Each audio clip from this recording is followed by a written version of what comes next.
আচ্ছা, সবাই মনোযোগ দিয়ে শোনো। তো গরুর দুধে অনেক পুষ্টিগুণ রয়েছে। গরুর দুধ খেলে অনেক বুদ্ধি বাড়ে। তাই তোমরা সবাই নিয়মিত গরুর দুধ খাবে। স্যার, আপনি আমাদের বুঝিয়ে দিয়েছেন কেন? কি বললি হারামজাদি? আমি তোদেরকে ভুল জিনিস শিখাচ্ছি। কোন জিনিসই তো গরুর দুধ খাইলে যদি আসলে বুদ্ধি বাড়তো, তাহলে গরুর বাছুরগুলি এক একটা মহাবিজ্ঞানী হয়ে যেত। আচ্ছা বল্টু, বলতো একটি কলার দাম 5 টাকা হলে তাহলে এক হালি কলার দাম কত?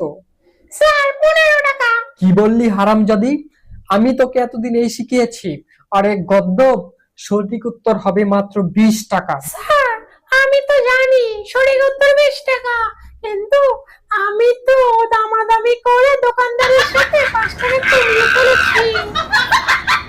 বাচ্চারা সবাই একটা জিনিস সবসময় মনে রাখবি, সেটা হচ্ছে 10 মিলে করি কাজ, হারি জিতি নাহি লাজ। স্যার, এই কাজটা তো আমরা সবাই পরীক্ষার হলেও করতে চাই, কিন্তু আসলে আপনার লেখাতে পারি না। কিরে বল্টু, তুই তোর এক চোখ খোলা রেখে আরেক চোখ বেঁধে রেখেছিস কেন? স্যার, আপনি তো বলেছেন সব সময় ছোট বড় সবাইকে একযোগে দেখতে। উফ। আচ্ছা, সবাই মনোযোগ দিয়ে শোন। আজকে তোদের সবাইকে মানুষের শরীরের কিডনি সম্পর্কে পড়াবো।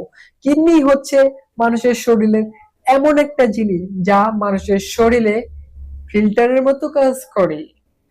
আচ্ছা স্যার, ওইটা কি পানির ফিল্টারের মতো কাজ করে? হ্যাঁ, অনেকটা ওইরকমই।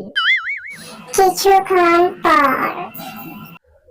আচ্ছা, যা তো বলতো, আমার জন্য এক গ্লাস পানি নিয়ে আয়। অনেকক্ষণ ধরে পড়াতে পড়াতে গলাটা ভীষণ শুকিয়ে গিয়েছে। আচ্ছা, ঠিক আছে স্যার, আমি আপনার জন্য বাইরে থেকে ফিল্টারের পানি নিয়ে আসছি। পানি খাওয়ার পর।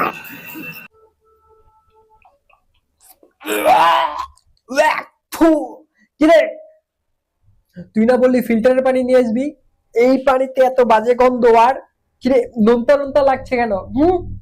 স্যার, আমি তো আপনাকে নিজের কিডনি দিয়ে ফিল্টার হওয়া পানি খাওয়াইছি আপনাকে। আচ্ছা বল্টু, বলতো বানর আর মানুষের মধ্যে পার্থক্য কি? স্যার, বানরের লেজ থাকে পিছনের দিকে, আর মানুষের লেজ থাকে সামনের দিকে।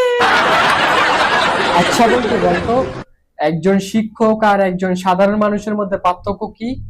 যেমন একজন সাধারণ মানুষ হঠাৎ বড়লোক হইলে বুইল্লা যায় যে সেও একসময় গরিব ছিল, আর একজন শিক্ষক পরীক্ষার হলে কাট পড়লে বুইল্লা যায় যে সেও একসময় ছাত্র ছিল। আচ্ছা বল্টু, বলতো যে খেলোয়াড় থাকে তাকে কি বলে? খেলোয়াড়।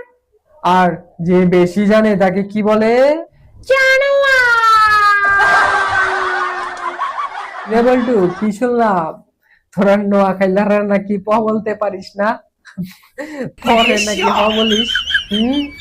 আরে স্যার, আপনার কোন হাগলে কইছে? আচ্ছা বাচ্চারা, সবাই মনোযোগ দিয়ে শোন।